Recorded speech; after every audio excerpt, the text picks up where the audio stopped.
ദൈവത്താൽ സ്നേഹിക്കപ്പെടുന്ന പ്രിയ ദൈവജനമേ, ഇവർക്കും വീണ്ടും വരാമെന്ന് വാഗ്ദത്തം ചെയ്ത യേശു ക്രിസ്തുവിൻ്റെ അത്ഭുതമേറിയ നാമത്തിൽ എൻ്റെ സ്നേഹവന്ദനം.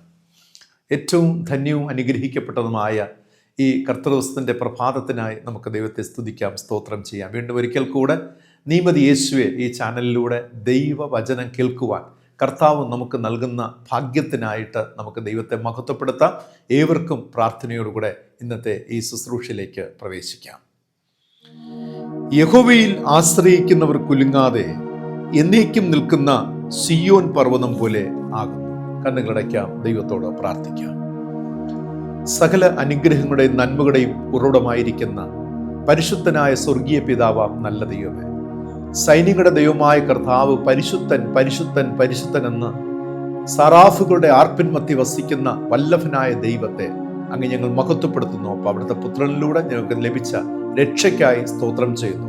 വിടുതലിനായി, വീണ്ടെടുപ്പിനായി അങ്ങ് ഞങ്ങൾ വാഴ്ത്തുന്നു. കർത്താവ്, ഈ ലോക ജീവിതത്തിൽ കർത്താവ് ഞങ്ങൾക്ക് നൽകിയിരിക്കുന്ന ആത്മീകവും ഭൗതികവുമായ എല്ലാ സ്വർഗീയ അനുഗ്രഹങ്ങൾക്കായി കർത്താവെ അങ്ങ് ഞങ്ങൾ വാഴ്ത്തുന്നു, സ്തുതിക്കുന്നു. പിതാവ്, ഈ പ്രഭാതത്തിൽ അപ്പൻ്റെ സന്നിധിയോളം ഞങ്ങൾ കടന്നു വരുന്നു. കർത്താവ്, അവിടുത്തെ മാറ്റമില്ലാത്ത വചനം ഞങ്ങൾ കേൾക്കുമ്പോൾ അവിടുന്ന് ഞങ്ങളോട് ഇടപെടണമേ. അപ്പ, ഞങ്ങളുടെ ജീവിതത്തിലെ കുറവുകളെ കർത്താവെ ആമേ ശരിപ്പെടുത്തുവാനും കർത്താവെ തിരുത്തലുകൾ വരുത്തേണ്ട ഭാഗങ്ങളിൽ നാഥ ആത്മീകവും ഭൗതികവുമായ മേഖലയിലൊക്കെ തിരുത്തലുകൾ വരുത്തി കർത്താവ് ആഗ്രഹിക്കുന്ന പ്രകാരം കർത്താവിന് പ്രസാദമായത് ചെയ്യുവാൻ തക്കവണ്ണം ദൈവമേ ഞങ്ങളെയും ഞങ്ങളൊപ്പമുള്ളവരെയും ദൈവം ഒരുക്കണമെന്ന് പ്രാർത്ഥിക്കുന്നു. അപ്പ, വിനയമുള്ള, താഴ്മയുള്ള, ഭക്തിയുള്ള ഒരു ജീവിതത്തെ ദൈവം ഞങ്ങൾക്ക് പ്രദാനം ചെയ്യണമെന്ന് പ്രാർത്ഥിക്കുന്നു. ദിനത്തോറും കർത്താവിന്റെ പാദപീഠത്തിൽ വചനത്തെ ധ്യാനിച്ച് ഗ്രഹിച്ച് മനനം ചെയ്ത് അത് അനുസരിക്കുന്ന മക്കളായി ആ വഴിയിലൂടെ ഞങ്ങൾ സഞ്ചരിച്ച് നിത്യത കൈവരിക്കുവാൻ തക്കവണ്ണം ദൈവം ഒരുക്കണമെന്ന് പ്രാർത്ഥിക്കുന്നു. നന്ദി പിതാവ്. ഇന്ന് തിരുവചന കേൾവിക്കായി ഒരുങ്ങുന്ന എല്ലാവരെയും ബ്ലസ് ചെയ്ത് അനുഗ്രഹിച്ച് പ്രാർത്ഥിക്കുന്നു. ഏകാഗ്ര ഹൃദയത്തോടെ തിരുവചനം ശ്രവിക്കുവാൻ എല്ലാവരെയും ഒരുക്കി സഹായിക്കുമാറാകണമെന്ന് യേശു രക്ഷിതാവിന്റെ നാമത്തിൽ പ്രാർത്ഥിക്കുന്നു. പ്രാർത്ഥന കേൾക്കണമേ. ആമീൻ, ആമീൻ. പ്രിയരെ, കഴിഞ്ഞ ആഴ്ചയിൽ തിരുവചന ധ്യാനത്തിന്റെ ഒടുവിൽ ചോദിച്ച ചോദ്യം, പഴയ നിയമത്തിലെ 3 പെട്ടകങ്ങൾ ഉണ്ടെന്നും അത് 1 നോഹയുടെ പെട്ടകം, 2 മോശയുടെ പെട്ടകം, 3 സമാഗമന കൂടാരത്തിലെ ദൈവത്തിന്റെ പെട്ടകം. ഈ പെട്ടകങ്ങളിൽ ദൈവ കോപത്തിൽ നിന്നും രക്ഷപ്പെടുന്നതിനുള്ള പെട്ടകം ഏതാണ് എന്ന ചോദ്യമാണ് ഞാൻ ചോദിച്ചത്. അപ്പോൾ അതിന് മറുപടി നൽകിയിട്ടുള്ളവരെല്ലാം തന്നെ ശരിയായ ആൻസറാണ് നൽകിയിട്ടുള്ളത്. അത് നോഹയുടെ പെട്ടകമാണ്. ദൈവ കോപത്തിൽ നിന്നും രക്ഷപ്പെടുവാനുള്ള പെട്ടകം എന്നത് നോഹയുടെ പെട്ടകം എന്നതാണ്. പ്രത്യേകിച്ച് കമൻറ്റ് ബോക്സിൽ രേഖപ്പെടുത്തിയ ആൻസറുകൾ നൽകിയ എല്ലാവരോടുമുള്ള നന്ദി ഞാൻ അറിയിച്ചു കൊള്ളട്ടെ. ഇന്നത്തെ ധ്യാനത്തിൻ്റെ ഒടുവിലും ഒരു ചോദ്യമുണ്ടാകും. ശ്രദ്ധയോടെ ഈ വചനം കേൾക്കുക. ഈ വചനം നിങ്ങൾക്ക് നിങ്ങളുടെ ഹൃദയത്തെ സ്പർശിക്കുകയാണെങ്കിൽ, നിങ്ങൾക്ക് ഉപകാരപ്രദമായി എന്ന് തോന്നിയാൽ ഇത് മറ്റുള്ളവർക്ക് ഷെയർ ചെയ്യുക. അവരും ഈ വചനത്താൽ ധന്യരായി തീരട്ടെ.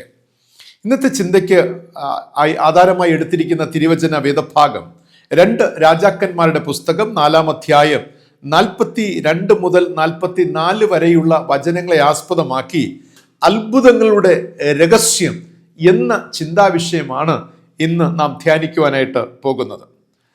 പ്രിയരെ, യേശുവിനോടൊപ്പമുള്ള ജീവിതം തൃപ്തികരമാണോ? യേശുവിനോടൊപ്പമുള്ള ജീവിതം തൃപ്തികരമാണോ? നാം എത്രത്തോളം യേശുവിനോടൊപ്പമുള്ള ജീവിതം ആസ്വദിക്കുന്നുണ്ട്? എത്രത്തോളം നാം അതിൽ സന്തോഷിക്കുന്നുണ്ട്? എത്രത്തോളം നമുക്കതിൽ വിശ്വാസ്യത ഉണ്ട്? കാലാകാലങ്ങളിലുള്ള ഭക്തന്മാരുടെ ജീവിതങ്ങളെ പരിശോധിച്ചാൽ, നമ്മുടെ പൂർവ്വപിതാക്കന്മാരുടെ ജീവിതത്തൊക്കെ പരിശോധിച്ച് നോക്കിയാൽ അവർക്കൊക്കെ ഒരു സാക്ഷ്യമുണ്ടായിരുന്നു. ക്രിസ്തീയ ജീവിതം എന്ന് പറയുന്നത് തൃപ്തികരമായ ജീവിതമാണ്. എല്ലാ കാലഘട്ടത്തും, എല്ലാ സാഹചര്യങ്ങളിലും, എല്ലാ അവസ്ഥകളിലും അവരുടെ ജീവിതത്തിന് ഒരു സന്തുഷ്ടി നൽകിയ, തൃപ്തി നൽകിയ ഒരു ജീവിതമായിരുന്നു ക്രിസ്തീയ ജീവിതം എന്നൊക്കെ അവർ പറഞ്ഞിട്ടുണ്ട്. ഇതിന് കാരണം വേദപുസ്തകം തന്നെ നമ്മെ പഠിപ്പിക്കുന്നുണ്ട്. 2 വിധത്തിലുള്ള അനുഗ്രഹങ്ങളാണ് ദൈവം നമുക്ക് നൽകുന്നത്. ക്രിസ്തു യേശുവിൽ വിശ്വസിച്ച് രക്ഷ പ്രാപിച്ച് ക്രിസ്തുവിൽ ജീവിക്കുന്ന മക്കൾക്ക് ദൈവം നൽകുന്ന 2 അനുഗ്രഹങ്ങൾ. 1 ഭൗതികമായ അനുഗ്രഹങ്ങളും, 2 ആത്മീകമായ അനുഗ്രഹങ്ങളും. അപ്പോൾ ഒരു ഭാഗം മാത്രമല്ല, രണ്ട് ഭാഗം കൂടെ ചേർന്നാണ് ഒരു മനുഷ്യനെ, ഒരു ദൈവബന്ധനെ കർത്താവ് സന്തോഷിപ്പിക്കുന്നത്. ഈ ലോകത്തിൽ നാം ജീവിക്കുമ്പോൾ രണ്ടും നമുക്ക് അനിവാര്യമാണ്. ഭൗതികമായ നന്മകളും ആത്മീകമായ അനുഗ്രഹങ്ങളും നമ്മുടെ ജീവിതത്തിൽ അനിവാര്യമാണ്. ഇത് എത്രത്തോളം നമ്മുടെ ജീവിതത്തിൽ നാം സമ്പാദിച്ചിരിക്കുന്നു, ക്രിസ്തുവുമായുള്ള ബന്ധത്തിൽ എത്രത്തോളം നമുക്ക് ഈ നന്മകളൊക്കെ നമ്മെ സ്വാധീനിച്ചിരിക്കുന്നു, സ്വാധീനം ചെലുത്തിയിരിക്കുന്നു എന്നത് സ്വയം ആത്മപരിശോധന ചെയ്യേണ്ടുന്ന ഒന്ന് തന്നെയാണ്. പ്രിയരെ, നമ്മുടെ ജീവിതം കൂടുതൽ തൃപ്തികരമാക്കുവാൻ, സമൃദ്ധിയുള്ളതാക്കി തീർക്കുവാൻ, ജീവനുള്ളതാക്കി തീർക്കുവാൻ, വിശുദ്ധിയുള്ളതാക്കി തീർക്കുവാൻ, ലോകരക്ഷിതമായ യേശു ക്രിസ്തുവിൽ ആയിത്തീരുക എന്നുള്ള മനോഹരമായ അനുഭവത്തിൽ നാം എത്തിച്ചേരേണ്ടതായിട്ടുണ്ട്. അവിടെയാണ് അത്ഭുതങ്ങളൊക്കെ സാധ്യമാക്കുന്നത്. അത്ഭുതങ്ങളുടെ രഹസ്യം അവിടെ നിന്നാണ് തുടങ്ങുന്നത്. പ്രിയമുള്ളവർ, യേശുവിൽ ആയിത്തീരുന്ന ഒരു അനുഭവം. കർത്താവായ യേശുവിനോട് കൂടെ സഞ്ചരിക്കുമ്പോൾ, യേശുവിൽ ആയിത്തീരുമ്പോൾ അനേക അത്ഭുതങ്ങൾ നമുക്ക് കാണുവാനായി സാധിക്കും. യേശു തൻ്റെ പരസ്യ ശുശ്രൂഷ കാലഘട്ടത്ത് 5 അപ്പവും 2 മീനും കൊണ്ട് 5000-ലധികം പോഷിപ്പിച്ച ഒരു സംഭവത്തെ വേദപുസ്തകത്തിൽ രേഖപ്പെടുത്തിയിട്ടുണ്ട്. അവിടെ പറഞ്ഞിരിക്കുന്നത് എല്ലാവരും ഭക്ഷിച്ച് തൃപ്തി പ്രാപിച്ചു എന്നുള്ളതാണ്. തങ്ങളുടെ ഭൗതികമായ ആവശ്യം, ഭൗതിക നന്മകളിൽ അവർ തൃപ്തി പ്രാപിച്ച ഒരു ചിത്രമാണ് നമുക്കവിടെ കാണുവാൻ കഴിയുന്നത്. അതിനർത്ഥം കർത്താവായ യേശു ജനത്തിന്റെ ഭൗതിക ആവശ്യങ്ങളെ ഏറ്റവും കൂടുതൽ അറിഞ്ഞിരിക്കുകയും അതിൽ വളരെ ശ്രദ്ധാലു ആയിരുന്നു എന്നുള്ളതാണ്. അതുകൊണ്ട് പ്രിയരെ, നമ്മുടെ ഭൗതികമായ ജീവിതത്തിൽ കർത്താവ് ശ്രദ്ധാലുവാണ്. നമുക്ക് എന്ത് വേണം എന്നുള്ളത് കർത്താവിന് നല്ലവണ്ണം അറിയാം. ഒരു അപ്പനോ ഒരു അമ്മയ്ക്കോ തൻ്റെ മക്കൾക്ക് എന്താണ് ആവശ്യം എന്നുള്ളത് ആ കുഞ്ഞ് ജനിച്ച നാൾ തുടങ്ങി അപ്പനും അമ്മയും ആ കുഞ്ഞിനെ ശ്രദ്ധയോടെ വളർത്തുന്ന ഒരു ചിത്രമുണ്ട്. ശരിയല്ലേ? നമുക്ക് ആ ഒരു വഴിയിലൂടെ സഞ്ചരിച്ച് കടന്നു വന്നവരാണ്. വേദപുസ്തകം നാം പരിശോധിച്ചാൽ കർത്താവായ യേശു 5 അപ്പം കൊണ്ട് 2 മീനും കൊണ്ട് 5000-ലും പോഷിപ്പിച്ച് അവിടെ ഭൗതികമായ ആവശ്യങ്ങൾ ഒരു ഭാഗത്ത് നിവർത്തീകരിച്ച് അവരെ പൂർത്തീകരിച്ച് തൃപ്തരാക്കിയ ശേഷം, അതിനുശേഷം യേശു ആത്മീക അനുഗ്രഹത്തെക്കുറിച്ച് വളരെ ഊന്നൽ കൊടുക്കുകയാണ്. കാരണം ഈ ജനം തന്നെ അനുഗമിക്കുന്നവർ ഭൗതികമായ നന്മകളാൽ നിറയപ്പെടുന്നവർ മാത്രമല്ല, അവർ ആത്മീക നന്മകളാലും നിറയപ്പെടണം എന്നുള്ളത് ക്രിസ്തു യേശുവിന്റെ ഒരു കൺസേൺ ആയിരുന്നു, കരുതലായിരുന്നു. അതുകൊണ്ടാണ് യേശു പറഞ്ഞത്, ഞാൻ ജീവന്റെ അപ്പമാകുന്നു. ഞാൻ ജീവന്റെ അപ്പം, ലിവിങ് ബ്രെഡ് എന്നാണ് ഇംഗ്ലീഷ് നൽകപ്പെട്ടുള്ളത്. എന്നെ ഭക്ഷിക്കുന്നവൻ എൻ മൂലം ജീവിക്കും എന്നുള്ളതാണ്. അതിനെ കുറച്ചുകൂടെ വിശദമാക്കി നൽകിയത് ക്രൂശാരോഹണത്തിന് മുമ്പ് നമുക്കറിയാം, പെസഹ വ്യാഴം അല്ലെ നാം ആചരിക്കാറുണ്ട്. അപ്പോൾ അന്ത്യ അത്താഴത്തിൽ യേശു അപ്പം അതുപോലെ വീഞ്ഞൊക്കെ എടുത്ത് പറഞ്ഞു, ഇതെൻ്റെ ശരീരം, ഇതെൻ്റെ രക്തം, ഇത് നിങ്ങൾ പാനം ചെയ്യണം, എൻ്റെ ഓർമ്മയ്ക്കായി ഇത് ചെയ്യുവിൻ. ഇത് സാധ്യമാകുന്നത് എപ്പോഴാണ് ഒരു വ്യക്തി കർത്താവായ യേശു ക്രിസ്തുവിൽ പൂർണ്ണ ആശ്രയം വെച്ച് യേശുവിൽ ആയിത്തീരുമ്പോൾ അന്ന് മുതൽ ആ വ്യക്തി ദൈവിക അനുഗ്രഹങ്ങൾക്ക്, ആത്മീക അനുഗ്രഹങ്ങൾക്ക് ഉടമസ്ഥനായി തീരുകയാണ്, അതിൽ പങ്കുചേരുകയാണ്. അതിന് നിധാനമായിരിക്കുന്ന, അടിസ്ഥാനമായിരിക്കുന്നത് കർത്താവായ യേശു ക്രിസ്തു ആകുന്ന ശരീരം, ആ രക്തം, അത് പാനം ചെയ്ത് ക്രിസ്തുവിൽ പൂർണ്ണമായിട്ട് ആയിത്തീരുന്ന അനുഭവമാണ്. ഈ തിരുവത്താഴം എന്ന് പറയുന്നത് ക്രിസ്തുവിൽ പൂർണ്ണമായി നമ്മെ ഏൽപ്പിച്ചു കൊടുക്കുന്ന അനുഭവമാണ്. നമുക്കറിയാം, ഒരു വയർ എടുത്തു കഴിഞ്ഞാൽ അതിനകത്തൊരു കോപ്പർ ലൈൻ ഉണ്ടാകും, അതിന് കുഞ്ഞു കുഞ്ഞു നേരിയ കമ്പികൾ ഉണ്ടാകും. ഇതാണ് ആത്മീക അനുഗ്രഹങ്ങൾ എന്ന് പറയുന്നത്. അത് ഇന്റേണൽ ആണ്, അത് കാണുവാൻ കഴിയുന്നതല്ല. എന്നാൽ ബാഹ്യമായി അതിനെ പൊതിഞ്ഞിരിക്കുന്ന, കവർ ചെയ്തിരിക്കുന്ന ഒരു പ്ലാസ്റ്റിക്കോ അല്ലെങ്കിൽ റബ്ബർ പോലുള്ള ഒരു ആവരണത്തെ ഭംഗിയായി നല്ല കളർഫുൾ ആയിട്ട് നമുക്ക് കാണുവാൻ സാധിക്കും. അത് ഭൗതികമായ അനുഗ്രഹത്തെ കാണിക്കുന്നു. ഉള്ളിലുള്ളത് ആത്മീകമാണ്. അതൊരു 916 ആയിരിക്കണം, അതിൻ്റെ ഒരു ഹോൾമാർക്ക് ഉണ്ടായിരിക്കണം. അതായത് ഞാനും എൻ്റെ കർത്താവും തമ്മിലുള്ള ബന്ധത്തിൽ ആ ഒരു ഹോൾമാർക്ക് ഉണ്ടായിരിക്കണം. അതാണ് കർത്താവായ യേശു ക്രിസ്തുവിന്റെ ശരീരരക്തങ്ങൾ ഭക്ഷിക്കുമ്പോൾ നമ്മളുണ്ടാകുന്ന വ്യതിയാനം എന്ന് പറയുന്നത്. ഞാൻ പറഞ്ഞു വരുന്നത്, യേശുവിൽ പൂർണ്ണമായി ആയിത്തീരുന്ന അനുഭവമാണ് നമ്മുടെ ജീവിതത്തിൽ അത്ഭുതങ്ങളൊക്കെ സാധ്യമാക്കുന്നത്. പലപ്പോഴും നാം ഇപ്രകാരം ചിന്തിക്കാറില്ലേ, എന്തുകൊണ്ട് എൻ്റെ ജീവിതത്തിലേക്ക് ഒരു അത്ഭുതത്തെ കാണുവാൻ കഴിയുന്നില്ല? ഒരു ദൈവിക പ്രവൃത്തി എനിക്ക് ഫിസിക്കലായിട്ട് എനിക്ക് നോക്കിക്കാണുവാൻ കഴിയുന്നില്ല. ഞാൻ ആഗ്രഹിക്കുന്നുണ്ട്, ഡിസയർ ചെയ്യുന്നുണ്ട്. ഞാൻ ഒരുപാട് അതിനെ കാത്തിരിക്കുന്നുണ്ട്. Oh lord, do a miracle in my life. എത്രയോ അത്ഭുതങ്ങൾ എന്ന് പ്രവർത്തിച്ചിരിക്കുന്നു. ഒരു അത്ഭുതം എൻ്റെ ജീവിതത്തിൽ ചെയ്യണമേ. അപ്പോൾ ഞാൻ പറഞ്ഞു വരുന്നത്, യേശുവിൽ ആയിത്തീരുക എന്നത് ഒരു തലത്തിൽ നിൽക്കുമ്പോൾ, മറുഭാഗത്ത് അതിന്റെ ഔട്ട്കം എന്ന് പറയുന്നത് ഒരു അത്ഭുതമാണ്, മിറക്കിളാണ്. അങ്ങനെയെങ്കിൽ ഇന്ന് നിങ്ങൾ ചിന്തിക്കുന്നുണ്ടാകും, ഞാൻ യേശുവിന്റെ പൈതലാണ്, എത്രയോ വർഷമായി ഞാൻ യേശുവിനെ ആരാധിക്കുന്ന ഒരു പേഴ്സൺ ആണ്, പക്ഷെ എന്തുകൊണ്ട് എനിക്ക് എൻ്റെ പ്രാർത്ഥനയിലൂടെ ഒരു മറുപടി, ഒരു മിറക്കിൾ എനിക്ക് കാണുവാൻ കഴിയുന്നില്ല, ഒരു അത്ഭുതം എനിക്ക് കാണുവാൻ കഴിയുന്നില്ല? ഇതൊരു സാധാരണമായ ഒരു പൊതുവായ ചോദ്യമാണ്. അനേകം ദൈവവിശ്വാസികളുടെ മനസ്സിലുള്ളതാണ്, അവരുടെ ഹൃദയത്തിലുള്ളതാണ്. പക്ഷേ അത് പലപ്പോഴും അവർ പുറത്ത് പറയാറില്ല. നാം പലപ്പോഴും അത് പുറത്ത് പ്രഖ്യാപിക്കാറില്ല, അല്ലേ? അപ്പോൾ ഈ ഭാഗം നാം പരിശോധിക്കുമ്പോൾ, കർത്താവായ യേശു ക്രിസ്തുവുമായുള്ള ബന്ധത്തിൽ ക്രിസ്തുവിൽ ആയിത്തീരുന്ന ഒരു അനുഭവം, ആയിത്തീരുന്ന ഒരു വ്യക്തിക്ക് മാത്രമേ ഒരു അത്ഭുതത്തെ ജീവിതത്തിൽ പ്രതീക്ഷിക്കുവാൻ കഴിയുകയുള്ളൂ. അതിനെയാണ് ഞാൻ വിശദമാക്കുവാനായിട്ട് ആഗ്രഹിക്കുന്നത്. പുതിയ നിയമത്തിൽ കർത്താവായ യേശു ക്രിസ്തു 5 അപ്പവും 2 മീനും കൊണ്ട് 5000-ലധികം പോഷിപ്പിച്ചതുപോലെ, പഴയ നിയമത്തിൽ അതുപോലത്തെ ഒരു സംഭവത്തെ നമുക്ക് കാണുവാനായി കഴിയും. 2 രാജാക്കന്മാരുടെ പുസ്തകം 4-ാം അധ്യായം 42 മുതൽ 44 വരെ 3 വാക്യങ്ങൾക്കുള്ളിൽ, വെറും 3 വാക്യങ്ങൾക്കുള്ളിൽ മാത്രം രേഖപ്പെടുത്തിയിരിക്കുന്ന ഒരു വലിയ അത്ഭുതത്തെ നമുക്ക് നോക്കിക്കാണുവാൻ സാധിക്കും. ഈ കാലഘട്ടം എന്ന് പറയുന്നത് എലീശ പ്രവാചകന്റെ കാലഘട്ടമായിരുന്നു. ഒരിക്കൽ എലീശ പ്രവാചകന്റെ കാലഘട്ടത്തിൽ ബാൽശാലീശയിൽ നിന്ന് ഒരാൾ പ്രവാചകനെ കാണുവാൻ വരികയാണ്. ബാൽശാലീശ എന്ന സ്ഥലത്ത് നിന്ന് പ്രവാചകനെ കാണുവാനായിട്ട് ഒരു വ്യക്തി വരികയാണ്. അവൻ വെറുതെയല്ല വരുന്നത്.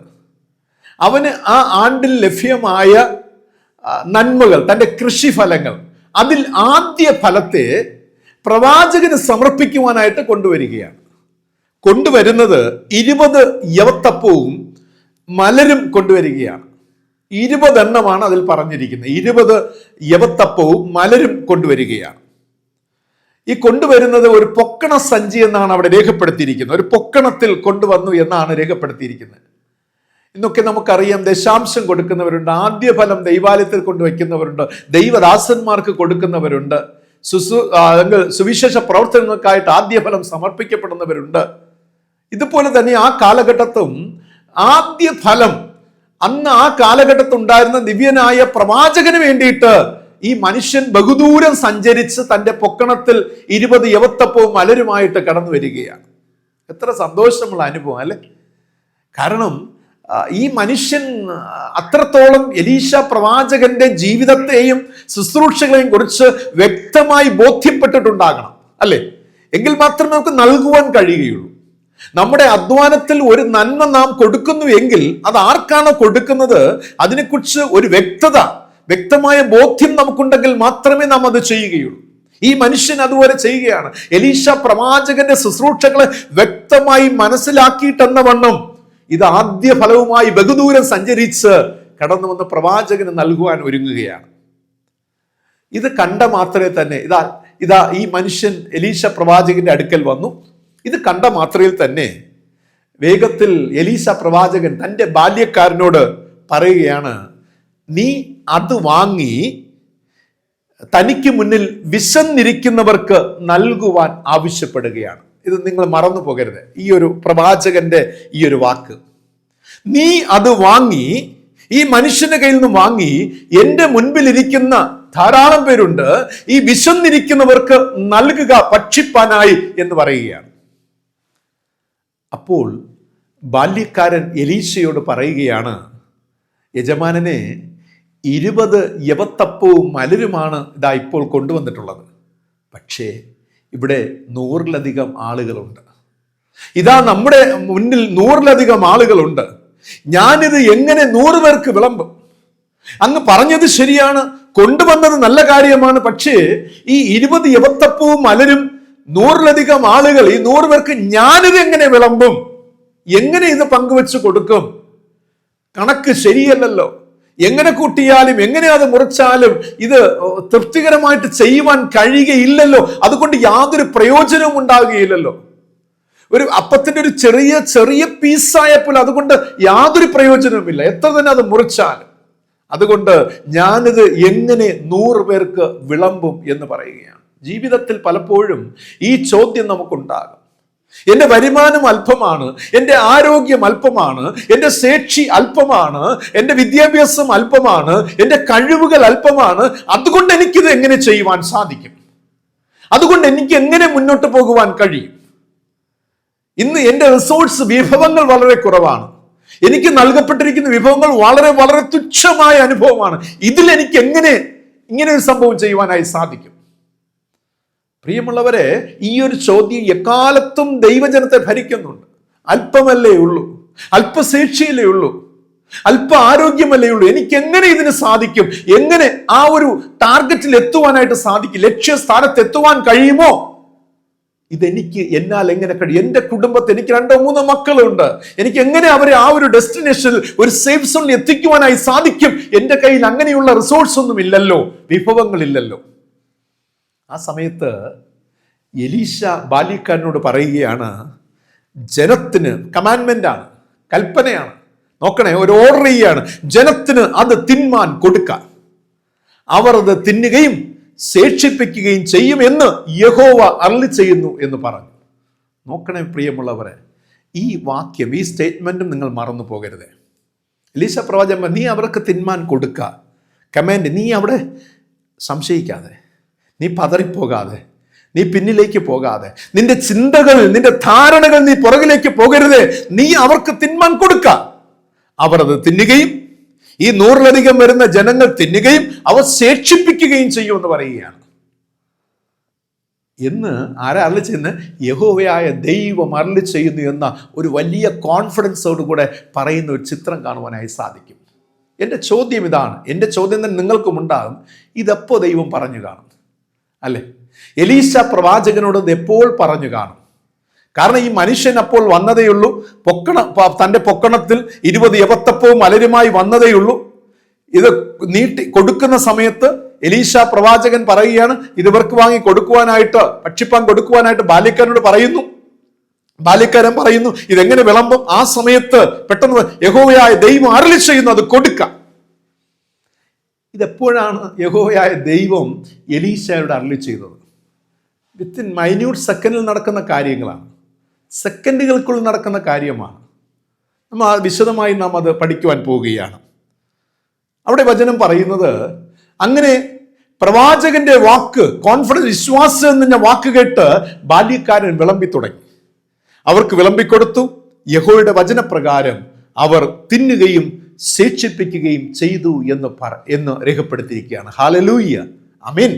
ദൈവം എത്ര വലിയവൻ പ്രിയമുള്ളവരെ, ദൈവം എത്ര നല്ലവൻ. ഒരേ ഒരു ചിന്തയാണ് ഇന്ന് നിങ്ങളോട് ഈ പ്രഭാതത്തിൽ പങ്കിടുവാൻ ഞാൻ ആഗ്രഹിക്കുന്നത്. എൻ്റെ ഒന്നാമത്തേതും അവസാനത്തെയുമായ ചിന്ത എന്ന് പറയുന്നത്, നാം ദൈവത്തിൽ ആശ്രയിച്ചാൽ ദൈവം നമുക്ക് ധാരാളം നൽകും എന്നതാണ്.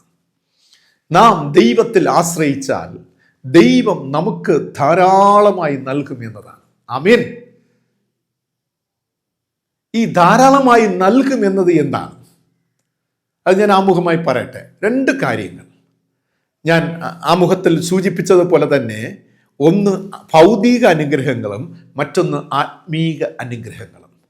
നാം ദൈവത്തിൽ ആശ്രയിച്ചാൽ, ഒരു ദൈവ പൈതൽ ദൈവത്തെ മുറുകെ പിടിച്ചാൽ, വേറെ അവിടെ ഏജന്റിന്റെ കാര്യമൊന്നും വരുന്നില്ല, അവിടെ മീഡിയേറ്ററിന്റെ ആവശ്യമൊന്നും വരുന്നില്ല. നിങ്ങൾ ദൈവത്തെ മുറുകെ പിടിച്ചാൽ, ദൈവത്തിൽ നിങ്ങൾ ആശ്രയിച്ചാൽ എന്താണ് കിട്ടുക? നിങ്ങൾക്ക് ആത്മീകവും ഭൗതികവുമായ അനുഗ്രഹങ്ങൾ കിട്ടുമെന്ന് മനസ്സിലാക്കണേ. ഈ ഭാഗം നാം ഈ സംഭവത്തിൽ നാം നോക്കിയാൽ, എലീശയുടെ ബാല്യക്കാരൻ ദൈവത്തിൽ ആശ്രയിക്കുന്നില്ല എന്നതാണ്. എന്നാൽ എലീശ ദൈവത്തിൽ ആശ്രയിച്ചു എന്നതാണ്. ഞാൻ പറയട്ടെ, നാം ദൈവത്തിൽ ആശ്രയിക്കാതിരിക്കുമ്പോഴാണ് നാം പറയുന്നത്, ഇതെങ്ങനെ സാധിക്കും?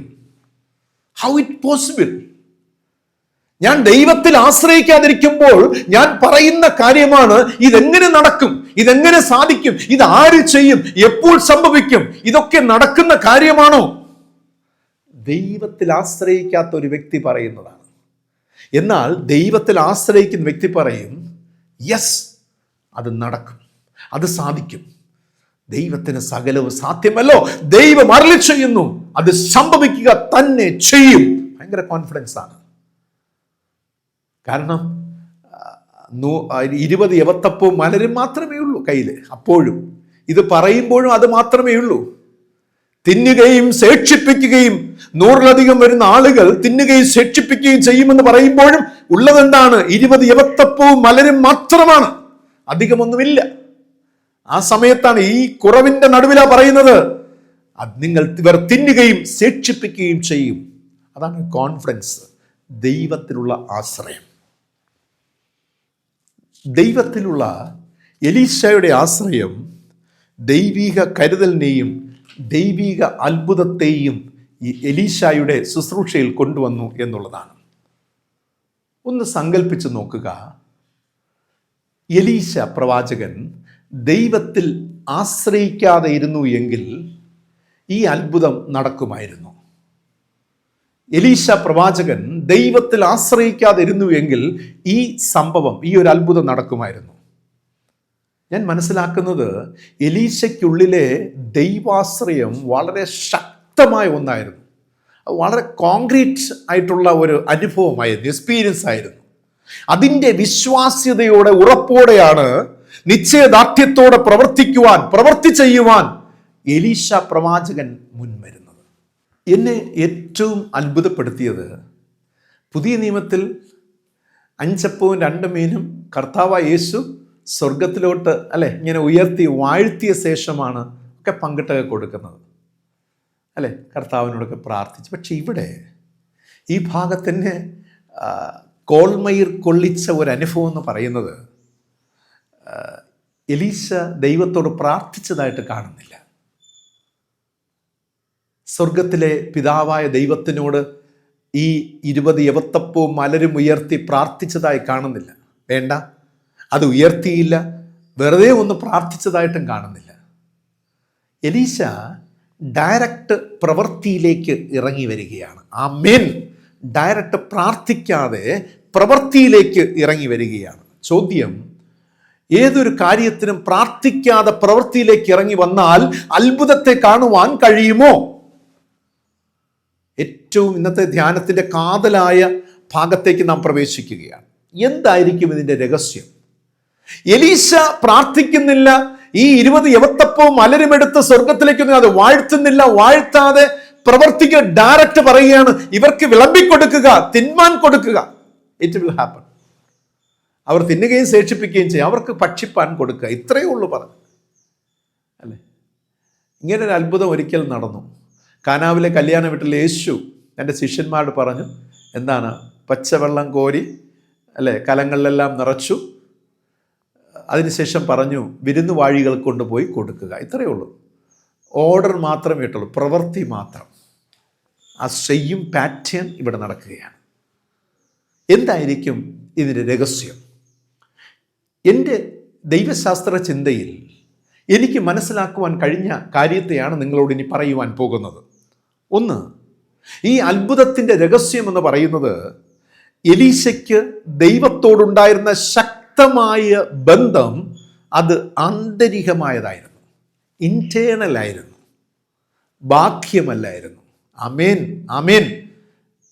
അത്രയധികം ഒരു കോർ റിലേഷൻ ഉണ്ടായിരുന്നു, ഭയങ്കര ഒരു ബന്ധം ഉണ്ടായിരുന്നു. ഞാൻ ആദ്യം സൂചിപ്പിച്ച ഒരു വയർ, ഇലക്ട്രിക് വയർ, അതിനകത്തെ കുഞ്ഞു കുഞ്ഞു കോപ്പർ കമ്പികൾ, നേരിയ കുറെ 8, 10, 15 കമ്പികൾ ഇങ്ങനെ കൂട്ടിയിണക്കി ഇതിനകത്തൂടെ, ഈ വയർ കേബിളിനകത്തൂടെ പോവുകയാണ്. അത് ഒന്ന് എവിടെയാണോ നമുക്ക് ഇലക്ട്രിക് ഉപകരണം പ്രവർത്തിപ്പിക്കണം അതിലും ബന്ധിപ്പിച്ച്, മറ്റേത് എവിടെയായിരിക്കും, സോക്കറ്റിൽ, ഇലക്ട്രിസിറ്റി സപ്ലൈ വരുന്ന ആ സോക്കറ്റിൽ, അതിലും നാം ബന്ധിപ്പിക്കും. ഇത് നടക്കുന്ന ആന്തരികമാണ്, പുറത്ത് കാണുവാൻ കഴിയും. ഈ ഇലക്ട്രിസിറ്റി പാസ് ചെയ്യുന്നത് ഈ വയറിൽ തൊട്ടാൽ നമുക്കറിയാൻ പറ്റത്തില്ല, ഒന്ന് ചിന്തിച്ച് നോക്കിയേ. ഈ വയറിലൂടെ ഇലക്ട്രിസിറ്റി പോകുമ്പോൾ ആ വയറിൽ നമുക്ക് തൊടാൻ പറ്റും, പക്ഷേ നമുക്ക് ഫീൽ ചെയ്യത്തില്ല, ഒന്നും അറിയില്ല. സാധാരണ ഈ തറയിലൂടെ പക്ഷെ കറണ്ട് പാസ് ചെയ്തുകൊണ്ടേയിരിക്കും. ഇങ്ങനെയുള്ള വ്യക്തികളെ നിങ്ങൾ കണ്ടിട്ടുണ്ടോ? ബാഹ്യമായിട്ടൊന്നും കാണുവാൻ കഴിയുന്നില്ല, പക്ഷെ ആന്തരികമായിട്ട് വളരെ സ്ട്രോങ് ആയിട്ടിരിക്കുന്നവർ. ആമേൻ. ഈ വയറൊന്ന് മുറിച്ച് നോക്കിയേ, ഒന്ന് കട്ട് ചെയ്ത ശേഷം ഒന്ന് അതിൽ തൊട്ട് നോക്കിയേ. You can sense it, you can experience it. നിങ്ങൾക്കത് മനസ്സിലാകും, എത്രത്തോളം കറണ്ട് പാസ് ചെയ്യുന്നു മനസ്സിലാകും. പ്രിയമുള്ള എലീശ പ്രവാചകന്മാരുടെ ജീവിതമൊക്കെ അങ്ങനെ തന്നെയാണ്. അവിടെ അടുക്കലേക്ക് ചെന്ന് ഒന്ന് ഉള്ളിലേക്ക് പോകുമ്പോൾ നമ്മൾ തന്നെ ഞെട്ടിപ്പോകും. നമ്മെ ഷോക്ക് എടുപ്പിക്കുന്ന അനുഭവത്തിലായിരിക്കും അവിടെ ആന്തരികമായ ബന്ധം, ദൈവവുമായിട്ടുള്ള ശക്തമായ ഒരു ബന്ധം എന്ന് പറയുന്നത്. അപ്പോൾ ബാഹ്യമായതല്ല, ആന്തരികമായിരുന്നു എലീശയ്ക്ക് ദൈവത്തോടുണ്ടായിരുന്ന ബന്ധം.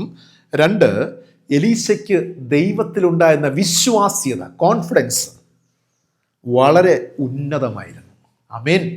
ദൈവത്തിൻ്റെ confidence, yes he will do, yes he will do.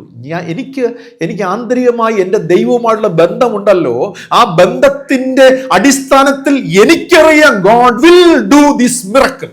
അത് ദൈവത്തിലുണ്ടെന്ന വിശ്വാസ്യതയാണ്, സംശയമില്ല. ഒരു നേരിയ വളരെ ഒരു കടുകളവ് പോലും സംശയമില്ല, ദൈവത്തെയോ ദൈവത്തിൻ്റെ പ്രവൃത്തിയോ സംശയിച്ചിരുന്നില്ല എന്നതാണ് അർത്ഥമാക്കുന്നത് ദൈവത്തിലുള്ള വിശ്വാസ്യത.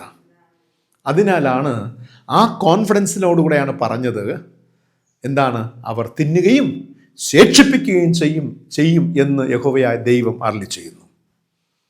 എലീശയ്ക്ക് അത്രയധികം അടുപ്പം, ഇൻറ്റിമസി ദൈവത്തോടു കൂടെ ഉണ്ടായിരുന്നു എന്നാണ് നമുക്ക് ഈ പോർഷൻ, ഈ സംഭവത്തോട് മനസ്സിലാക്കുവാൻ കഴിയുന്നത്. അതിനാലാണ് ആദ്യം പ്രാർത്ഥിക്കാതെ ആദ്യം പ്രവൃത്തിയിലേക്ക് വരുന്നത്. ആമേൻ.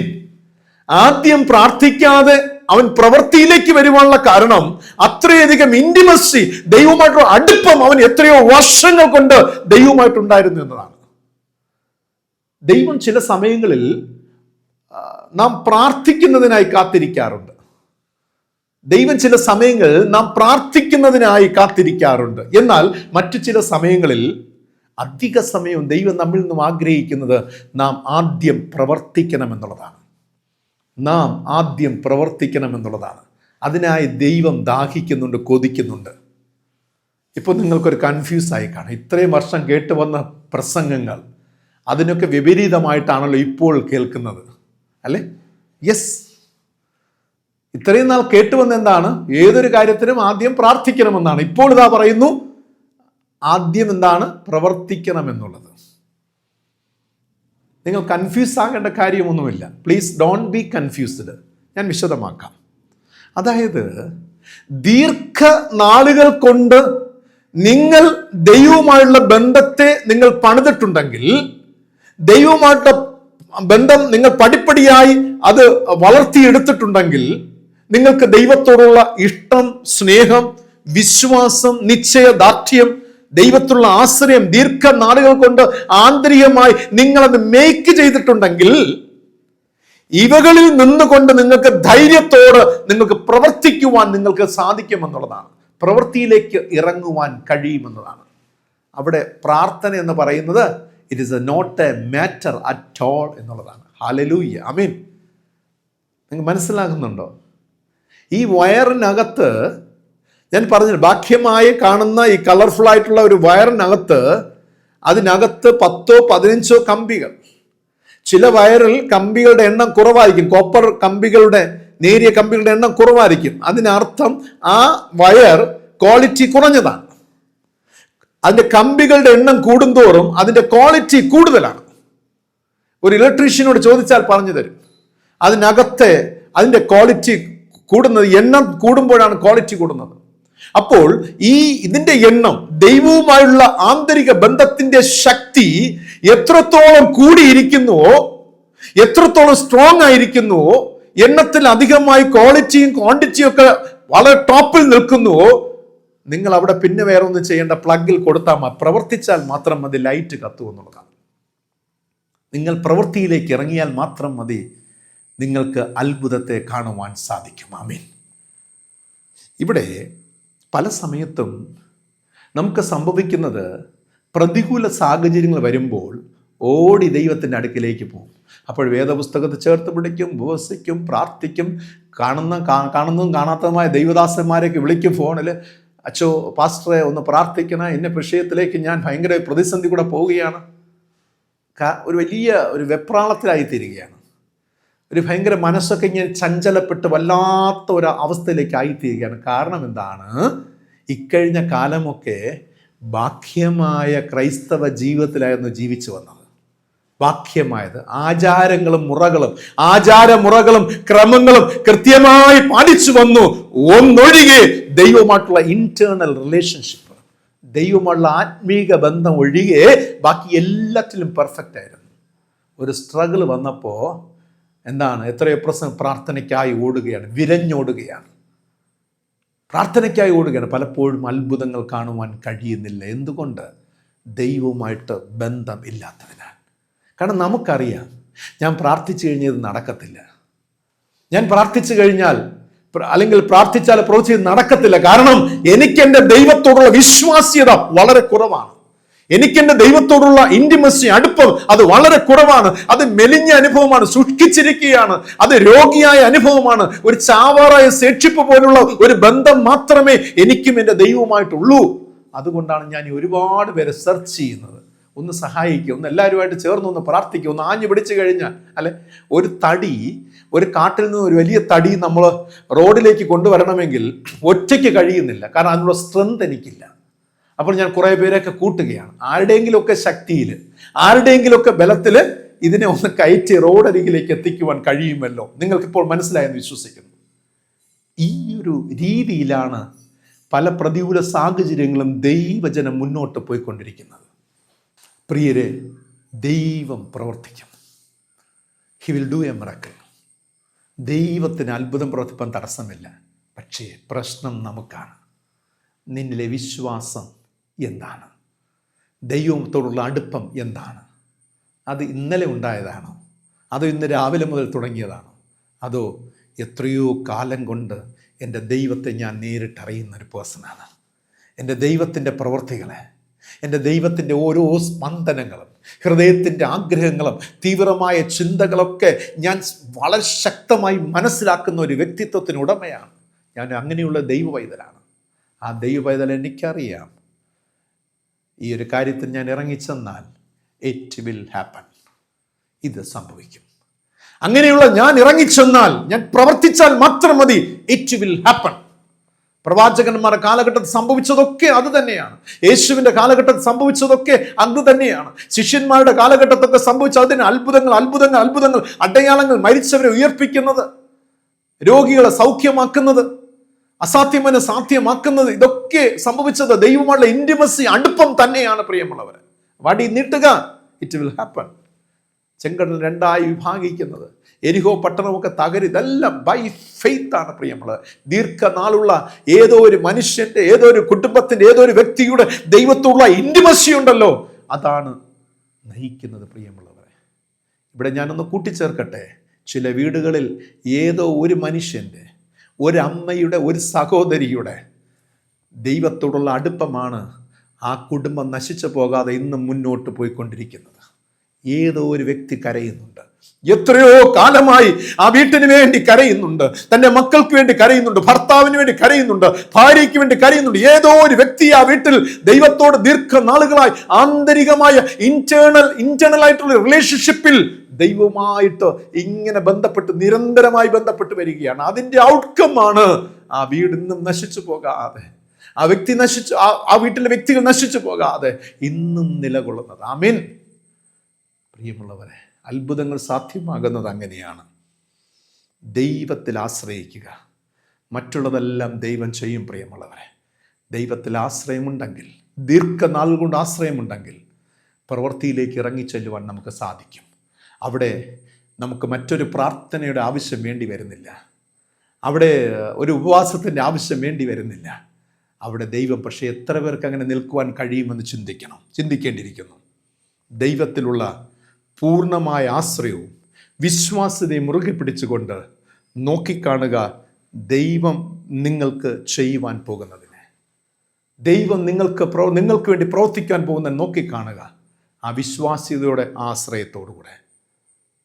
ഇവിടെ ഈ വേദഭാഗത്തിൽ ദൈവം എലീശയോടും ബാൽശാലീശയിൽ നിന്നും വന്ന മനുഷ്യനോടും ചെയ്തതെന്ന് നോക്കുക. ദൈവം തൻ്റെ പുത്രനായ യേശു ക്രിസ്തുവിലൂടെ 5 അപ്പവും 2 മീനും 5000 പോഷിപ്പിച്ച അനുഭവങ്ങളിലേക്കൊന്ന് നോക്കുക. How the miracles happen. എങ്ങനെയാ ഈ അത്ഭുതങ്ങൾ നടക്കുന്നത്? ഇതൊക്കെ നമ്മുടെ മുൻപിൽ വരച്ച് തന്നിട്ട്, നമ്മുടെ കരങ്ങൾ തന്നിട്ടുണ്ട്. ഇതെങ്ങനെയൊക്കെ ഈ അത്ഭുതങ്ങൾ നടന്നു എന്നുള്ളത് നമുക്കറിയാമല്ലോ. അതിരാവിലെ ഇരുട്ടുള്ള സമയം നിർജ്ജന പ്രദേശത്ത് പോയി യേശു പ്രാർത്ഥിക്കുവാനായി സമയം കണ്ടെത്തിയത്. തിരക്കിട്ട ജീവിതാനുഭവത്തിന് മധ്യയിലും ദൈവപുത്രനായിരുന്നിട്ടും യേശു ക്രിസ്തു അതികാലത്ത് നിർജ്ജന പ്രദേശത്ത് പോയി വേറിട്ട് പോയി പ്രാർത്ഥിക്കുന്ന ഒരു അനുഭവം ഉണ്ടല്ലോ. അതായിരിക്കട്ടെ നമ്മുടെ ശക്തി.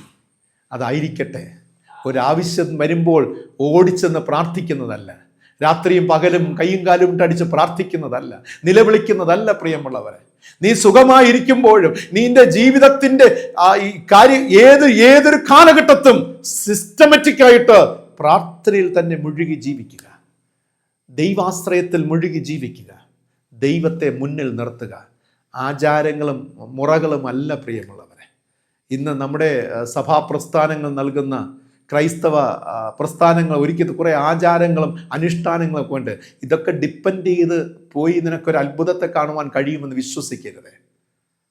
ഓക്കെ, ബാഹ്യമായതിലൊക്കെ ഒരു ബന്ധം സ്ഥാപിച്ച് എന്തെങ്കിലുമൊക്കെ നേടാമെന്ന് കരുതരുത്. ഒരു വലിയ കൺവെൻഷനിൽ പോയിരുന്നു കഴിഞ്ഞാൽ, ഒരു വലിയ ആരാധനയിൽ പോയിരുന്നു കഴിഞ്ഞാൽ എനിക്ക് നേടേണ്ടതെല്ലാം നേടുവാൻ സാധിക്കുമെന്ന് കരുതരുതേ. ഏറ്റവും വലിയ വിഡ്ഢി നിങ്ങളായിരിക്കും. വേദപുസ്തകം പറഞ്ഞു തരുന്നത് ഒരു റിയൽ റിലേഷൻഷിപ്പ് എന്ന് പറയുന്നത് ദൈവവുമായുള്ള ദീർഘവർഷത്തെ ഒരു ബന്ധമായിരിക്കണം. അത് നിങ്ങളുടെ ദൈവത്തിലുള്ള ആശ്രയവും ദൈവത്തോടുള്ള നിങ്ങളുടെ പ്രാർത്ഥനയുമായിരിക്കണം. അത് ദീർഘവർഷങ്ങൾ കൊണ്ട് നിങ്ങളുടെ ജീവിതത്തിൻ്റെ ആയുസ്സിൻ്റെ ആരംഭം മുതൽ അല്ല, നിങ്ങൾ രക്ഷിക്കപ്പെട്ട നാൾ തുടങ്ങി നിങ്ങൾക്ക് ആ ദൈവത്തോടുള്ള ഇൻറ്റിമസിയാണ്. ഇന്ന് എനിക്ക് ഭക്ഷിപ്പാനെല്ലാം ഉണ്ട്, പാർക്കുവാൻ ഒരു ബഹുനില മന്ദിരമുണ്ട്, ഒരു കെട്ടിടമുണ്ട്, എനിക്ക് സഞ്ചരിക്കുവാൻ ആഡംബര കാറുകളുണ്ട്, ഞാൻ വലിയ വലിയ പൊസിഷനിലിരിക്കുകയാണ്. എല്ലാം ആയിക്കൊള്ളട്ടെ, ബട്ട് എല്ലാം എനിക്ക് തൃപ്തിയായിരിക്കുമ്പോഴും ഞാൻ എൻ്റെ ദൈവത്തിൻ്റെ സന്നിധിയിൽ സമയം കണ്ടെത്തുന്നു. എൻ്റെ ദൈവവുമായി ഞാൻ ബന്ധം സ്ഥാപിച്ചുകൊണ്ടേയിരിക്കുന്നു. ഈ സ്ഥാപിച്ചുകൊണ്ട് എൻ്റെ സുഖകാലത്ത് ഞാൻ എത്രത്തോളം ദൈവത്തിൻ്റെ സന്നിധിയിൽ ഞാൻ ഇഴുകിച്ചേർന്നിരിക്കുന്നുവോ, എൻ്റെ ആപത്ത് കാലം വരുമ്പോൾ, സാഹചര്യങ്ങൾ മാറുമ്പോൾ, രാത്രി വരുമ്പോൾ, അന്ധകാരം വ്യാപരിക്കുമ്പോൾ ഒന്ന് ഇറങ്ങി പ്രവർത്തിച്ചാൽ മാത്രം മതി. ദൈവം നടത്തും. പ്രിയമുള്ളവരെ, അന്ധകാരത്തിൽ ധൈര്യത്തോടെ നിങ്ങൾക്ക് കാലെടുത്ത് വെച്ച് മുന്നോട്ട് പോകാൻ കഴിയും. ഈ മുന്നിൽ ഇരുട്ടാണ്, ധൈര്യത്തോടെ നിങ്ങൾക്ക് കാലെടുത്ത് വെച്ച് പോകാൻ കഴിയും. അവിടെ എൻ്റെ കാൽപാദം ഉറപ്പിക്കുന്ന ഒരു പാറ അവിടെ ഉണ്ട്. അതെൻ്റെ വിശ്വാസമാണ്. നിങ്ങൾക്ക് കാലെടുത്ത് വെച്ച് മുന്നോട്ട് പോകാൻ സാധിക്കും. അവിടെ പ്രാർത്ഥനയുടെ ആവശ്യം വരുന്നില്ല. ജീവിതത്തിന്റെ അന്ധകാര നാളുകൾ, പ്രതികൂല സാഹചര്യം നിങ്ങൾ നേരിടുമ്പോൾ പ്രിയമുള്ളവരെ, ധൈര്യത്തോടെ ആ പ്രതികൂലത്തോടെ ആ ഇരുട്ടിലേക്ക് കാലെടുത്ത് വെച്ച് മുന്നോട്ട് പോകുവാൻ കഴിയും. ഏത് വ്യക്തിക്കാണോ ദീർഘവർഷങ്ങൾ കൊണ്ട് ദൈവത്തിന്റെ ദൈവവുമായി ബന്ധമുള്ളത്, ആശ്രയമുള്ളത്, വേരൂന്നി നിൽക്കുന്നത് ആത്മീയ ജീവിതത്തിൽ, അവർക്ക് അതിന് തരണം ചെയ്യുവാനായി സാധിക്കുമെന്നതാണ്. നാം പൂർണ്ണമായി യേശുവിൽ ചേരുന്നതിനും യേശുവിൽ ആശ്രയിക്കുന്നതിനും തീരുമാനിക്കുകയാണെങ്കിൽ, സാഹസം കാണിക്കുകയാണെങ്കിൽ, ദൈവം നമ്മിൽ അത്ഭുതം പ്രവർത്തിക്കും. ദൈവം നമ്മിലൂടെ അത്ഭുതം പ്രവർത്തിക്കും. ഞാൻ പറഞ്ഞു വന്നത് അത്ഭുതങ്ങളുടെ രഹസ്യമാണ്. എങ്ങനെയാണ് അത്ഭുതം സാധ്യമാകുന്നത്? എങ്ങനെയാണ് ഒരു മിറക്കിൾ നടക്കുന്നത് ദൈവത്തിൻ്റെ ജീവിതത്തിൽ? യേശുവിൻ്റെ ശരീര രക്തങ്ങളൊക്കെ കൈക്കൊണ്ട് യേശുവിൽ ആയിത്തീരുന്ന അനുഭവം, ഇൻ ക്രൈസ്റ്റ്, ക്രിസ്തുവിൽ ആയിത്തീരുന്ന ഒരു വ്യക്തിയുടെ ജീവിതത്തിൽ എപ്രകാരം അത്ഭുതം നടക്കുന്നു എന്നതിനാണ് ഇന്ന് നിങ്ങളോട് ഞാൻ വിശദമാക്കി പറഞ്ഞത്. പ്രിയരെ, മറക്കരുത്, ഇന്നും അത്ഭുതങ്ങളുണ്ട്. യേശുവിൻ്റെ ശിക്ഷഗണത്തിന് മാത്രമല്ല അത്ഭുതങ്ങൾ. യേശുവിൽ വിശ്വസിക്കുന്ന, യേശുവിൽ ആശ്രയിക്കുന്ന, യേശുവിൻ്റെ ശരീര രക്തത്തിൽ ഒന്നായി പങ്കുചേരുന്ന എല്ലാവരിലും മിറക്കിൾസ് നോക്കിക്കാണുവാൻ സാധിക്കും. അത് ജെന്യുവിൻ ആണെങ്കിൽ, അത് വാസ്തവമാണെങ്കിൽ പ്രിയരെ, ദൈവം യോഗ്യതയുള്ളവരല്ല വിളിക്കുന്നത്, യോഗ്യത ഇല്ലാത്തവരെ ദൈവം വിളിച്ച് അവരെ യോഗ്യതപ്പെടുത്തുകയാണ്. ആമേൻ. എലീശായെ, ഏലിയാവിനെ, മോശെ, എബ്രഹാമിനെ, ഇവരൊക്കെ യോഗ്യത ഉണ്ടായിട്ടല്ല. അപ്പോസ്തലനായ പൗലോസ്, ഒരുപാട് പേരെ, യോഗ്യതയുള്ളവരല്ല യേശു വിളിച്ചത്. 12 ശിഷ്യന്മാരെ യോഗ്യത ഇല്ലാത്തവരെ വിളിച്ച് അവരെ യോഗ്യതപ്പെടുത്തി അത്ഭുതങ്ങളിലൂടെ വഴി നടത്തുകയാണ്, അതിശയങ്ങളോട് വഴി നടത്തുകയാണ്. എന്നെയും നിങ്ങളെയും കാലാകാലങ്ങളായി ദൈവം നമ്മെ വിളിച്ചുകൊണ്ടിരിക്കുകയാണ്. യേശുവിലായിത്തീരുവാൻ, ഇൻ ക്രൈസ്റ്റ് ജീവിതം നയിക്കുവാനായിട്ട്. പ്രിയമുള്ളവരെ, ശക്തമായ ദൈവാശ്രയത്തിലൂടെ ദൈവിക അത്ഭുതങ്ങൾ സാധ്യമാക്കാം. അതിനായി ദൈവത്തിൻ്റെ പരിശുദ്ധാത്മാവ് നമ്മെ സഹായിക്കട്ടെ.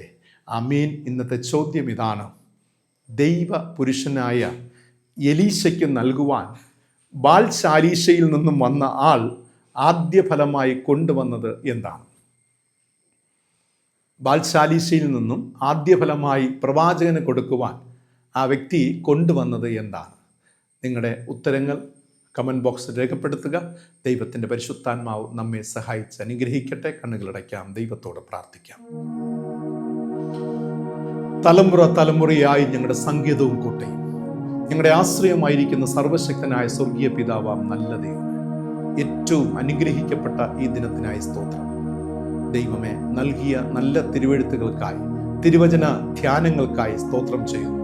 അത്ഭുതങ്ങളുടെ രഹസ്യം കർത്താവെ, അങ്ങിലായിത്തീരുകയും അങ്ങിൽ ആശ്രയിക്കുകയും അങ്ങിൽ വിശ്വാസത അർപ്പിക്കുകയും ചെയ്യുമ്പോൾ ഞങ്ങൾക്ക് പ്രവൃത്തിപഥത്തിലേക്ക്, പിന്നെ പ്രാർത്ഥനയിലേക്കല്ല പ്രവൃത്തിയിലേക്ക് ഇറങ്ങുവാൻ കഴിയുന്നു എന്ന രഹസ്യത്തെ, മർമ്മത്തെ ഇന്ന് ദൈവത്തിൻ്റെ ആത്മാവ് വെളിപ്പെടുത്തി നൽകിയതിനോർത്ത് സ്തോത്രം ചെയ്തു. നന്ദി പിതാവേ. ദൈവമേ, അപ്രകാരമുള്ള ഒരു ഭാഗ്യമുള്ള ജീവിതത്തെ കർത്താവ് ഞങ്ങൾക്ക് പ്രദാനം ചെയ്യണമെന്ന് പ്രാർത്ഥിക്കുന്നു. കർത്താവെ, ഈ തിരുവചനം കേട്ട എല്ലാവരുടെ ജീവിതവും അപ്പം അങ്ങനെ ആയിത്തീരണം. എൻ്റെ നീതിമാൻ വിശ്വാസത്താൽ ജീവിക്കും. മുന്നിൽ ഇരുട്ടാണ്, പക്ഷെ ഞാൻ കാൽ വെച്ച് മുന്നോട്ട് പോകും. കാരണം ദൈവം എനിക്കായി ആ ഇരുട്ടിന്റെ പാതയിൽ എനിക്ക് പാറകളെ ഒരുക്കിയിട്ടുണ്ട്. ശക്തമായ എനിക്കൊരിക്കലും വീഴുവാൻ കഴിയാത്ത, എന്നെ നിർത്തുന്ന പാറകളെ ദൈവം അവിടെ ഒരുക്കിയിട്ടുണ്ടെന്ന് വിശ്വാസം. സ്തോത്രം. ആദിമ ഭക്തന്മാരൊക്കെ അങ്ങനെ കടന്നു വന്നവരാണ്. ഞങ്ങളുടെ പൂർവ്വപിതാക്കന്മാരും അങ്ങനെയൊക്കെ ആയിരുന്നു. ദൈവം നടത്തും, ദൈവം നയിക്കും, ദൈവം കൂടെയുണ്ട്, ദൈവം സഹായിക്കും, ദൈവത്തിന്റെ കരുതൽ ഉണ്ട് എന്നത് ഒന്നുമില്ലാതിരിക്കുമ്പോഴും വിശ്വാസം ദൈവം കരുതിയിട്ടുണ്ട്. സ്തോത്രം. കർത്താവെ, ആ ഒരു അനുഭവം ഇന്നത്തെ തലമുറകൾക്ക് നൽകണമേ, ഞങ്ങളുടെ മക്കൾക്ക് നൽകണമേ. കർത്താവെ, ഞങ്ങളുടെ കുടുംബത്തിലുള്ളവർ, ഞങ്ങളുടെ പ്രിയപ്പെട്ടവർക്ക് ആ ഒരു വിശ്വാസ ജീവിതത്തിന്റെ കൃപ നൽകണമേ. അതെന്നാൽ ഒരു ക്രിസ്ത്യാനിയായിട്ടല്ല, ഒരു ക്രിസ്തുവിൽ ജീവിക്കുന്ന ആചാരങ്ങളും അനുഷ്ഠാനങ്ങളുമല്ല, സഭായോഗങ്ങളും ഉത്സവങ്ങളും ഒന്നിലുമല്ല നാഥ. അതിനുമൊക്കെ അപ്പുറത്ത് ക്രിസ്തുവിലുള്ള ഒരു ജീവിതം. വേദപുസ്തകത്തെ അതിനായി കർത്താവായ യേശു ക്രിസ്തുവിനെ ലോകരക്ഷ ജീവിതത്തോട് ചേർത്ത് പിടിച്ചുകൊണ്ട് മുന്നോട്ട് യാത്ര ചെയ്യുവാൻ ഞങ്ങളെ സഹായിക്കണമെന്ന് പ്രാർത്ഥിക്കുന്നു. വചനം ശ്രവിച്ച എല്ലാ ദൈവമക്കളെയും യേശുവിന്റെ നാമത്തിൽ അടിയൻ അനുഗ്രഹിച്ച് ആശീർവദിച്ച് പ്രാർത്ഥിക്കുന്നു. തിരുക്രം നീളായി കൂടിയിരിക്കട്ടെ. ഞങ്ങളുടെ ചാനലിന്റെ പിന്നിൽ പ്രവർത്തിക്കുന്ന യുവ സഹോദരങ്ങൾക്കായി, അവരുടെ കുടുംബാംഗങ്ങൾക്കായി സ്തോത്രം. അവരെ ബ്ലസ് ചെയ്ത് പ്രാർത്ഥിക്കുന്നു. കർത്താവിന്റെ കൃപ കൂടിയിരിക്കട്ടെ. എല്ലാ നന്മകൾക്കായി സ്തോത്രം. യേശു രക്ഷിതാവിന്റെ ധന്യമുള്ള നാമത്തിൽ തന്നെ ആമേൻ. കർത്താവ് പഠിപ്പിച്ചതുപോലെ നമുക്ക് ഒരുമിച്ച് പ്രാർത്ഥിക്കാം. സ്വർഗസ്ഥനായ ഞങ്ങളുടെ പിതാവേ, തിരുനാമം വിശുദ്ധീകരിക്കപ്പെടണമേ, തിരുരാജ്യം വരണമേ, തിരുവിഷ്ടം സ്വർഗത്തിലെ പോലെ ഭൂമിയിലുമാകണമേ. ഞങ്ങൾക്ക് ആവശ്യമുള്ള ആഹാരം തരണം. കടക്കാരോട് ഞങ്ങൾ ക്ഷമിച്ചിരിക്കുന്നത് പോലെ ഞങ്ങളുടെ കടങ്ങളും ഞങ്ങളോട് ക്ഷമിക്കണമേ. ഞങ്ങളെ പരീക്ഷയിൽ കടത്താതെ ദുഷ്ടം നിന്ന് വിടുവിക്കണമേ. രാജ്യവും ശക്തിയും മഹത്വം ഇന്നും എന്നേക്കും പിതാവിനുള്ളതല്ലോ. ആമേൻ. വിശ്വാസത്തോടെ ആശീർവാദം നമ്മുടെ കർത്താവും രക്ഷിതാവുമായ യേശു മിശിഹായുടെ പിതാവായ ദൈവത്തിന്റെ സ്നേഹം, പരിശുദ്ധാത്മാവാം ദൈവത്തിന്റെ കൃപാനുഗ്രഹം, സമാധാന സന്തോഷം നിങ്ങൾ എല്ലാവരും ഇന്നും വന്നും സദാകാലം സർവ്വദാ കൂടിയിരിക്കുമാറാകട്ടെ. ആമേൻ. ആമേൻ. പ്രിയമുള്ളവരെ, ദൈവാശ്രയ ബോധ്യത്തോടുകൂടെ ക്രിസ്തുവിൽ ജീവിക്കുവാൻ, അതിലൂടെ അത്ഭുതങ്ങളെ സാധ്യമാക്കുവാൻ ദൈവത്തിൻ്റെ ആത്മാവ് നമ്മെ സഹായിക്കട്ടെ. God bless you all. Thank you very much.